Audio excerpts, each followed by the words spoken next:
Assalamualaikum warahmatullahi wabarakatuh. Selamat malam Bapak Ibu semua. Hari ini kita berkumpul untuk mengevaluasi progres program prioritas Presiden pembangunan 3 juta rumah hingga tahun 2025.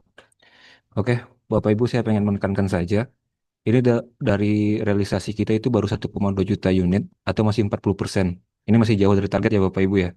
Jadi saya pengen laporan singkat aja dari Bapak Ibu sekalian, kira-kira kendalanya apa? Mohon untuk jujur ya kendala di lapangan agar kita bisa temukan solusi bersama. Ya oke, Pak Sekjen mungkin bisa paparan singkat dulu sebelum kita terima tanggapan dari teman-teman yang lain. Baik, terima kasih. Berdasarkan laporan terakhir, kami menghadapi beberapa kendala utama dalam penyediaan rumah layak huni. Pertama, keterbatasan lahan siap bangun. Di banyak daerah tanah yang benar-benar siap dimanfaatkan itu masih sedikit, sehingga memperlambat pembangunan. Kedua, proses perizinan PBG dan KKPR yang masih berjalan lambat di tingkat daerah, meskipun sudah ada sistem penyederhanaan. Dan ketiga, keterbatasan pembiayaan subsidi yang belum sebanding dengan kebutuhan masyarakat. Keempat, daya beli masyarakat yang relatif masih rendah, khususnya bagi kelompok berpenghasilan rendah. Dan kelima, kesiapan pengembang maupun kontraktor yang masih terbatas, sehingga pasokan rumah layak huni itu belum optimal. Keseluruhan kendala ini menjadi perhatian penting yang harus kita cari bersama solusinya. Sekian Bapak pimpinan. Ya oke, Bapak Ibu semua jelas ya permasalahan kita di sini. Eh, Mungkin kita coba bahas satu persatu ya. Yang pertama itu terkait pembiayaan nih. Dari BP Tapera kira-kira siap nggak mendukung program perumahan ini? Coba dari BP Tapera ini pendapatnya seperti apa? Baik, terima kasih untuk kesempatannya, Pak. Mungkin saya sedikit menjelaskan dari sebagai perwakilan BP Tampera. Melalui Tapera itu sebenarnya telah dirancang skema dana jangka panjang sebagai instrumen pembiayaan perumahan rakyat. Namun, potensi besar ini belum sepenuhnya terrealisasi. Kenapa? Karena rendahnya kepesertaan. Saat ini dari sekitar 140 juta pekerja di Indonesia, baik formal maupun informal, kepesertaan Tapera baru hanya menjangkau sebagian kecil pekerja formal tersebut. Apabila kepesertaan dapat diperluas secara bertahap hingga mencapai 50% tenaga kerja dalam 5 tahun ke depan, potensi dana yang terkumpul diperkirakan bisa mencapai lebih dari 260 triliun. Oleh karena itu, percepatan integrasi data saya kira kecepatan integrasi data ketenagakerjaan dengan sistem jaminan sosial dan kependudukan menjadi kunci, diikuti dengan dukungan regulasi yang memperkuat kewajiban kepesertaan. Dengan langkah ini, harapannya adalah dana tapera tidak hanya menjadi tabungan individu, tetapi juga motor pembiayaan nasional yang berkelanjutan untuk perumahan rakyat. Mungkin sekian laporan dari eh, BP Tapera, Pak. Terima kasih. Ya oke. Eh, untuk permasalahan dana yang mungkin solusinya bisa diselesaikan dari pihak Tapera. Dari pengembang dengan keterbatasan lahan gimana? Apakah siap memenuhi target dari 3 juta rumah ini? Coba perwakilan asosiasi ada di sini. Ya, Pak. Terima kasih, Pak. Jadi dari kami, perwakilan Asosiasi Pengembang, tentu sangat mendukung target nasional ini, Pak. Namun kami harus jujur juga bahwa tantangannya ini banyak sekali. Harga tanah ini makin mahal, Pak, terutama di kota-kota besar. Bagi pengembang yang kecil ini, nyaris nggak mungkin nih buat membeli tanah dengan harga sekarang untuk membangun rumah subsidi. Nah, tantangan lainnya itu, Pak, itu harga materialnya. Harga semen, baja, dan material lain itu makin naik, Pak, hingga ngebuat rumah subsidi ini semakin tidak ekonomis. Nah, kami juga butuh intervensi dari pemerintah agar harga bisa distabilkan, Pak, atau ada setidaknya subsidi khusus lah bagi bahan bangunan untuk rumah MBR. Nah, tantangan lainnya itu juga birokrasi perizinan yang berbelit-belit. Untuk dapat satu izin saja kerap kali menunggu waktu yang lama, Pak.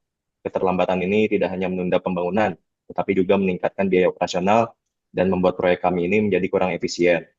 Oleh karena itu, kalau proses perizinan ini bisa dipercepat, Pak, tentu target ini bisa kami capai dengan optimis. Mungkin sekian, Pak. Oke. Mungkin untuk masalah perizinan nanti kita bisa koordinasi dengan ATR BPN ya. Pak Sekjen mohon dicatat ya. Untuk perbankan sendiri, masalah pembiayaan subsidi apakah ada kendala? Ya, ya, terima kasih pimpinan. Sebenarnya dari sisi perbankan, minat masyarakat tinggi sekali. Buktinya kuota KPRL PP setiap tahun selalu habis lebih cepat dari perkiraan. Jadi permasalahan bukan di demand, tapi di suplai kuota dan subsidi. Jadi kami berharap kuota subsidi diperbesar agar backlog tidak makin sulit dikejar, sekaligus mendukung Tapera sebagai sumber dana jangka panjang untuk meringankan beban APBN. Tantangan lain dari kami adalah banyak MBR tidak punya slip gaji, tetap sehingga sulit diloloskan screening. Kami butuh inovasi, mungkin skema kredit khusus dengan penjaminan pemerintah untuk kelompok informal.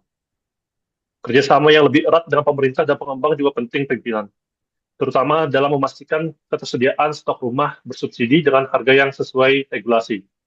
Sinergi ini dapat diperkuat melalui pemanfaatan sistem digital seperti SIKASEP dan OSS RBA untuk mempercepat verifikasi dan transparansi data. Dari sisi operasional, kami siap memperluas layanan lewat digital banking, kerjasama dengan agen perbankan di pelosok, serta kolaborasi dengan fintech dan lembaga keuangan mikro, guna menyediakan skema pembiayaan fleksibel bagi MBR unbanked. Langkah ini membantu menekan risiko sekaligus memperluas akses pembiayaan, sehingga program 3 juta rumah lebih efektif dan berkelanjutan. Mungkin sekian dari kami, pimpinan. Oke. Baik, ini dari perbankan siap mendukung ya. Tapi kalau lahan yang jadikan masalah, saya rasa itu cukup klasik ya. Saya minta nih dari Dirjen Perkotaan coba ada solusi nggak masalah lahan ini? Karena kita nggak bisa berlindung selalu dari masalah lahan. Coba Dirjen Perkotaan. Ya, terima kasih Pak Andre. Selamat sore Bapak Ibu semuanya. Izin menyampaikan Pak, menurut kami solusi utama penyediaan perumahan di perkotaan itu adalah hunian vertikal Pak, terutama rusunami, rusunawa atau apartemen sederhana. Karena seperti kita ketahui ya, di perkotaan itu tentunya lahan sangat terbatas sehingga pembangunan perumahan horizontal itu sangat tidak memungkinkan. Nah, selanjutnya Pak ingin saya sampaikan, sebagai tambahan dari subsidi existing, kami mengusulkan adanya tambahan subsidi untuk hunian vertikal, misalnya berupa keringanan biaya iuran pengelolaan lingkungan atau dukungan pembangunan sarana prasarana dan lain sebagainya, Pak. Eh, Namun kendati demikian, masyarakat masih banyak yang enggan tinggal di hunian vertikal karena faktor budaya. Oleh karena itu, kita akan terus melakukan edukasi dan sosialisasi secara berkelanjutan terkait dengan kondisi ideal perumahan di kawasan perkotaan. Selain itu, eh, perlunya juga ya pembatasan pembangunan rumah tapak di wilayah perkotaan supaya mendorong masyarakat agar tinggal di hunian vertikal. Demikian Pak Andre yang dapat kami sampaikan. Terima kasih. Oke, dari Dirjen Perkotaan solusinya cukup bagus ya. Mohon solusinya berbanding lurus dengan prakteknya Pak ya. Silakan dilaksanakan. Sementara ini untuk desa ini, lahan cukup banyak, tapi kenapa nih masih rendah? Apakah ada kendala Pak Dirjen Desa ada di sini? Baik, terima kasih Pak Pimpinan. Benar Pak, di desa itu memang lahan tidak jadi masalah. Namun masyarakat itu sangat kesulitan untuk pendanaan untuk kredit rumah subsidi. Juga banyak dari masyarakat yang tidak bisa mengajukan KPR karena tidak mempunyai penghasilan tetap atau fixed income seperti yang disampaikan oleh Bapak Gabriel. Sehingga ketika BI checking akan langsung ditolak Pak. Kami mengusulkan skema subsidi kredit bunga flat dan kerjasama dengan koperasi. Jadi subsidi kredit dengan bunga 5% flat selama 20 tahun untuk MBR. Selain itu, pembangunan rumah di desa harus diiringi dengan pembangunan infrastruktur dan dasar jalan, listrik, dan air bersih. Tanpa itu rumah hanya akan berdiri fisik, tapi tidak layak huni. Jadi percuma. Dan untuk pemilihan lahan yang dekat dengan pusat perekonomian untuk warga di pedesaan. Kami siap bekerja sama dengan para stakeholder, tapi mohon dukungan terkait dengan pendanaan dan dukungan data dari Pemda ya. Terima kasih Pak Pimpinan. Berikut. Oke, terkait data ya. Dari pihak Pusdatin, apakah ada update terkait pendataan?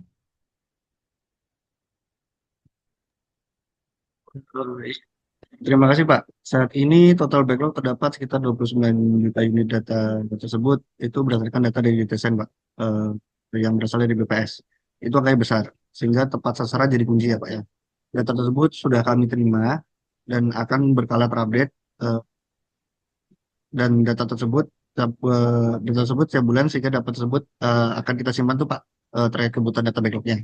Terkait data realisasi, kami sudah mengembangkan database terkait penerima manfaat. Ada dari data internal kita, dari direktorat teknis, dan maupun data dari lintas kementerian dan lembaga. Tetapi integrasi lintas kementerian dan lembaga ini masih lemah, Pak. dikarenakan ada beberapa kendala, seperti terdapat beberapa data dari lintas kementerian yang belum terdata. Jadi gini Pak, kami butuh kesepakatan semua pihak untuk berbagi data. Kalau masing-masing jalan sendiri, akan ada tumpang tindih itu Pak. Misalnya, seseorang bisa dapat bantuan dua program yang berbeda. Itu efisiensi ya. Dengan data integrasi, alokasi bantuan bisa jadi lebih adil dan efektif. Pusdatin siap memfasilitasi itu semua Pak. Tapi kita perlu dukungan penuh dari semua instansi. Berikut Pak, terima kasih. Oke, baik. Tolong dimaksimalkan kembali ya eh, untuk datanya, Pak. Ya, ini juga salah satu yang menjadi permasalahan ini adalah terkait perizinan ya. Saya pengen ada kerjasama yang baik lah dari pemerintah daerah terkait perizinan dalam pembangunan ini.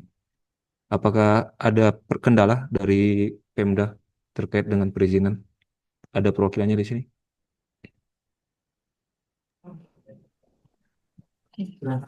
Baik, terima kasih Bapak Pimpinan. Kami dari Pemda Bekasi akui ada kendala birokrasi di daerah. Tapi itu sebenarnya bukan tanpa alasan, Pak. Seperti belum sesuainya regulasi antara pusat dan daerah yang membuat izin menjadi lebih memakan waktu. Izin Bapak, sebelumnya kami siap mendukung percepatan, Pak. Seperti melalui sinkronisasi data dengan SIM BG atau SS. Namun kami juga mohon dukungannya, Pak, terhadap penyesuaian aturan dari pusat agar kami tetap dengan koridor yang sesuai. Lalu terkait lahan, dari kami Pemda bisa membantu menyediakan, tapi kami perlu dukungan pembiayaan infrastruktur dasar, Pak. Dengan APBD terbatas, kami tidak mungkin menanggung semuanya. Kami usul jika diizinkan untuk dibuat mekanisme bagi hasil biaya antara pusat, daerah, dan pengembang. Dengan begitu, percepatan lebih realistis. Namun kami juga terbuka untuk saran dan solusi yang ada terkait kendala yang kami alami, Pak. Gitu. Terima kasih, Bapak. Baik, untuk sarannya mungkin nanti kita coba diskusikan lebih lanjut Ibu ya. Untuk pembangunan ini sendiri tentunya perlu kerjasama ya antara pemerintah daerah dan pemerintah pusat serta semua elemen yang terlibat. Saya minta pendapat nih dari Kemendagri terkait dengan realisasi ini, apakah ada data yang mendukung agar bisa maksimal? Iya, terima kasih Pak Pimpinan. Mohon izin Pak, mewakili Pak Menteri belum sempat bergabung malam hari ini. Saya izin memaparkan sedikit Pak. Senada dengan tadi penyampaian dari Pemda Bekasi, Bapak mohon izin sedikit melaporkan untuk Pemda Bekasi sendiri untuk capaian realisasi target APBD untuk sektor perumahan sendiri itu udah di angka yang paling tinggi untuk seluruh Indonesia, Bapak, di sekitar 13.415 eh, unit begitu. Dan untuk dari daerah yang paling rendah itu memang masih daerah timur, Pak. Di Papua itu baru 112 saja. Nah, kalau kita lihat kami dari Kemendagri sebagai pembina ya pemerintah daerah ini, Pak, memang untuk realisasi alokasi anggaran APBD sendiri itu memang belum maksimal ya memasuki triwulan kedua, apalagi untuk daerah-daerah tengah ke timur begitu dibandingkan dengan daerah-daerah barat. Sebenarnya masalah yang sering kali kami dengarkan dari pemerintah daerah itu kenapa realisasinya cukup lambat? Pak, memang masalah di lapangan ya, terutama untuk di daerah-daerah pelosok. Untuk dari segi apa ya, topografi saja itu cukup sulit, Pak. Kalau misal untuk pengadaan semen, pengadaan material tadi yang disebutkan juga dari pengembang, Pak, ada memang harga material juga sudah lumayan naik. Jadi mungkin kalau dalam program em, kita sendiri, misal bantuan stimulus untuk pembiayaan perumahan itu, Pak, akan mungkin agak beberapa daerah tidak cukup cepat begitu realisasinya karena untuk pembiayaan juga masyarakat sendiri masih memilah-milih gitu yang mana yang paling rendah dari harganya. Juga kalau dari kami untuk masalah regulasi Pak SKB 3 Menteri udah 100% Pak em, dibuat perkadanya dari masing-masing daerah. Jadi dari kami pun sudah berusaha maksimal Pak mendorong setiap daerah untuk secara masif begitu memaksimalkan segala upaya untuk percepatan. Dan beberapa daerah juga melaporkan Pak, itu ada yang juga mendorong perusahaan-perusahaan besar khususnya daerah-daerah tambang di Sulawesi dan Kalimantan Pak untuk program CSR nanti mungkin bisa didiskusikan lebih lanjut Pak. Mungkin dari asosiasi bisa nanti menambahkan. Itu Pak saat ini update-nya. Terima kasih. Ya, oke. Terima kasih Bapak Ibu ya. Saya rasa Bapak Ibu sudah paham ya kendala yang dialami di masing-masing kementerian dan lembaga ya. Di sini saya lihat juga ada perwakilan dari akademisi ya, Bu Deti ya. Bu Deti, saya boleh minta pendapat nih dari Ibu. Kira-kira ada masukan Ibu? Baik, terima kasih Pak Andre atas kesempatannya. Program 3 juta rumah ini tentu program yang sangat mulia dan sangat diharapkan oleh masyarakat ya Pak. Tapi kami mengingatkan agar kuantitas tidak sekedar menjadi target utama dalam keberhasilan program ini. Karena kalau rumah dibangun cepat tapi kualitasnya rendah, 5-10 tahun lagi mungkin akan muncul masalah baru dan justru menjadi PR kembali untuk pemerintah. Diharapkan para akademisi ini betul diikut sertakan melalui riset, kajian, serta rekomendasi kebijakan yang berbasis data, sehingga bisa memberikan analisis mengenai kebutuhan perumahan, tren demografi, daya beli masyarakat, hingga evaluasi efektivitas program subsidi. Selain itu, juga aspek keberlanjutan harus jadi perhatian. Rumah harus ramah lingkungan, punya akses transportasi, sekolah, dan fasilitas publik. Karena kalau tidak, akan ada potensi masyarakat akan kembali membangun di kawasan kumuh, Pak. Karena daerah tersebut, daerah yang ditawarkan tidak memiliki fasilitas. Kami juga menyarankan adanya evaluasi berkala dengan melibatkan para masyarakat, agar pembangunan benar-benar sesuai kebutuhan, bukan hanya sekedar target angka. Terima kasih. Oke, terima kasih Bapak Ibu sekalian. Saya rasa kita semua di sini paham ya bahwa program 3 juta rumah ini merupakan program strategis nasional. Jadi saya minta Bapak Ibu lebih maksimal dalam menjalankan program ini. Untuk Pak Sekjen, saya minta untuk membuat surat secara resmi yang dikirimkan ke kementerian dan lembaga untuk mengirimkan anggota sebagai tim yang akan kita bentuk lintas lembaga untuk menyiapkan solusi konkret dari masalah ini. Saya rasa cukup ya untuk rapat malam ini. Terima kasih atas kehadirannya Bapak Ibu semua. Saya tutup rapat ini. Terima kasih. Assalamualaikum warahmatullahi wabarakatuh. Waalaikumsalam Waalaikumsalam warahmatullahi wabarakatuh. Terima kasih, Pak. Terima kasih Pak. Terima kasih. Terima kasih.